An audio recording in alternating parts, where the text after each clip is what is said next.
नमस्कार, मैं कृष्णा तिवारी और आप देख रहे हैं केसरी उजाला न्यूज। सबसे पहले दर्शकों को भारतीय सैन्य दिवस के उपलक्ष्य में जय हिंद, जय भारत। अब रुक करते हैं खबरों की ओर।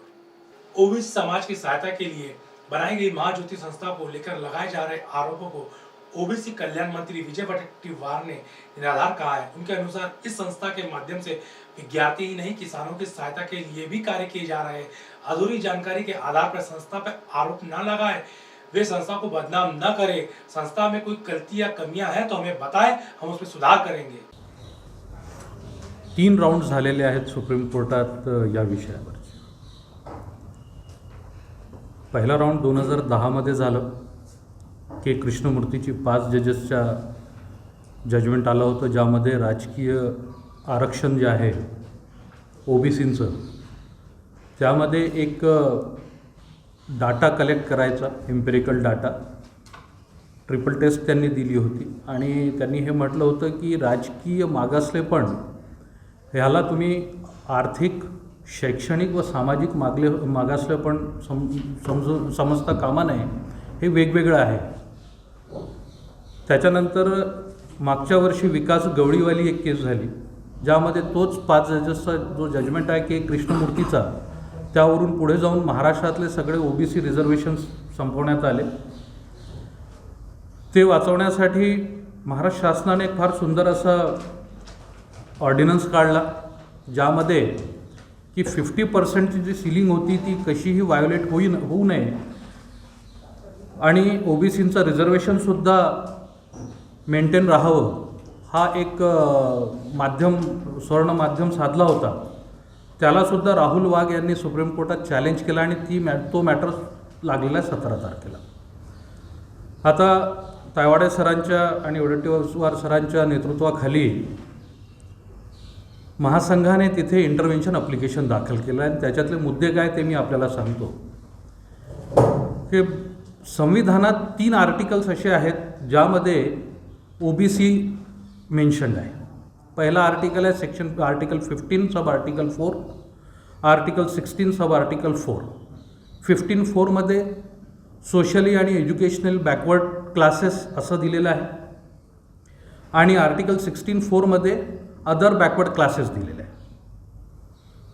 त्याच्यानंतर 243D आणि 243T हे जे राजकीय आरक्षणासंबंधित राज्य शासनाला अधिकार देणारी कलमं आहेत संविधानातील, त्यामध्ये अदर बॅकवर्ड क्लासेस असं आहे। तर आता संविधानात एकच शब्द वेगवेगळ्या ठिकाणी वापरण्यात आल्यावर आपण वेगवेगळे अर्थ काढू शकत नाही, परंतु बॅकवर्डनेस हा एज्युकेशनल आणि सोशल वेगळा आणि राजकीय वेगळा हे संविधानात नसल्यामुळे सुप्रीम कोर्टानं जो 5 जजेसने घेतलेला निर्णय आहे हा थोडा मागे जाऊन सुप्रीम कोर्टानं बघावं अशी आम्ही त्यांना विनंती करतोय। कारण 1963ला आर बालाजी या केसमध्ये 5 सुप्रीम कोर्टचे जजेस आणि जम्मू अँड काश्मीरच्या केसमधले 5 जनकदास या केसमधले 5 सुप्रीम कोर्टांचे जजेसचे जजमेंट्स आहेत। तर जम्मू काश्मीरच्या केसमध्ये त्यांनी म्हटलेलं आहे की आर्टिकल 15(4) आणि 16(4) यामध्ये जो SC, BC आणि OBC आहे ते एकच आहे, आपल्याला एकाच प्रकारे ते वाचावं लागेल। तर जेव्हा 2 आर्टिकल्समध्ये वाचला आहे तर 3ऱ्या आर्टिकलमध्ये सुद्धा वाचावं। आणि या दोन्ही जजमेंट्सचा 2010च्या जजमेंटमध्ये उल्लेख नाही आहे, त्यावेळेसच्या वकिलांनी ते माननीय सुप्रीम कोर्टाला दाखवलेलं नाही आहे। तर आम्ही ती विनंती करतो इंटरव्हेन्शनमध्ये। हा संपूर्ण वकिलांचा आमच्या नागपुरातील ओबीसी विजयंती SBCसाठी राजकीय आरक्षण सेव्ह करण्यासाठी त्यांनी अभ्यासांती ही याचिका दाखल केलेली आहे।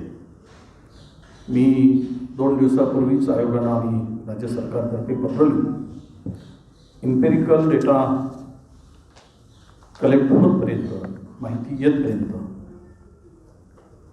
एंटरिम डाटा आम्हाला द्या अशी आम्ही विनंती आयोगाला केलेली आहे। कारण सुप्रीम कोर्टामध्ये 17ला सुनावणी आहे आणि 17 तारखेला इंटरिम डाटा आमच्या उपलब्ध असला, तो आयोगाचा असला तर त्यावर नक्की प्रभाव पडेल असं आमचं मत आहे आणि त्या दृष्टीनं आम्ही प्रयत्न केला आहे। एक खरं आहे की आपल्याला माहीत आहे 16/4 आणि 15/4 मध्ये दोघांचा शब्द फक्त वेगळा आहे, पण अर्थ एकच व्हायला पाहिजे आणि तो अर्थ एक लावला असता तर हा प्रश्न राहिला नसता. पण माननीय केंद्र सरकारने सुद्धा एक जे नव्यानं एफिडेव्हिट दिला आता सुप्रीम कोर्टात की इम्पेरिकल डेटा गोळा करायसाठी आणि ओबीसीच्या निवडणुका पुढे ढकलण्याची विनंती आणि डेटा मिळवण्यासाठी मागितलेली मुदत, हीच जर मुदत राज्य सरकारच्या याचिकेच्या संदर्भात सुप्रीम कोर्टाने दिली, सुप्रीम कोर्टात केंद्र सरकारने जर तशा प्रकारचा एफिडेव्हिट दिला असता तर 105 नगरपंचायतीतील ओबीसीच्या आरक्षणाला वाचवता आलं असतं. परंतु ज्यावेळेस महाराष्ट्रावर ती आपत्ती आली त्यावेळेस मात्र ती भूमिका स्वीकारली नाही आणि ज्यावेळेस मध्य प्रदेश, कर्नाटक असे 5-6 राज्यामध्ये हा प्रश्न निर्माण झाल्यानंतर मात्र तसं नव्यानं एफिडेव्हिट केंद्र सरकारने दिला. याचाच अर्थ नक्की आपण समजदार आहात. आम्हाला इथे पॉलिटिकल कोणावर आरोप करायचा नाही. शेवट काय आहे, ह्या सगळ्यांचं मत हे आरक्षण कसं योग्य आहे आणि हे टिकलं पाहिजे, मिळालं पाहिजे, संविधानिक आहे. कारण संविधानिक घटनेने दिलेला तो अधिकार आहे आमचा. आता तुम्ही त्याला शैक्षणिक आणि नोकरीविषयक म्हटलं तर मग राजकीय आलंच की. शेवट आरक्षण हे 3ही टप्प्यावर मोजलं जातं, पण 2 धरायचं आणि तिसऱ्याला सोडायचं. तर याच संदर्भातली ती याची आणि आता सांगितलं की यापूर्वीच्या 2, पण मला विश्वास आहे की पुनर्विचार याचिकेवर माननीय सर्वोच्च न्यायालय हे जे इंटरव्हेन्शन आता आमच्या मिर्झा साहेब आणि पुरुषोत्तम पाटील साहेबांनी केलेलं आहे त्याच्यावर सुनावणी होईल आणि 17 तारखेला निश्चितच आम्हाला अपेक्षित आहे. आज के लिए इतना ही. खबरों में बने रहने के लिए देखते रहिए केसरी उजाला न्यूज, सच का नया नाम.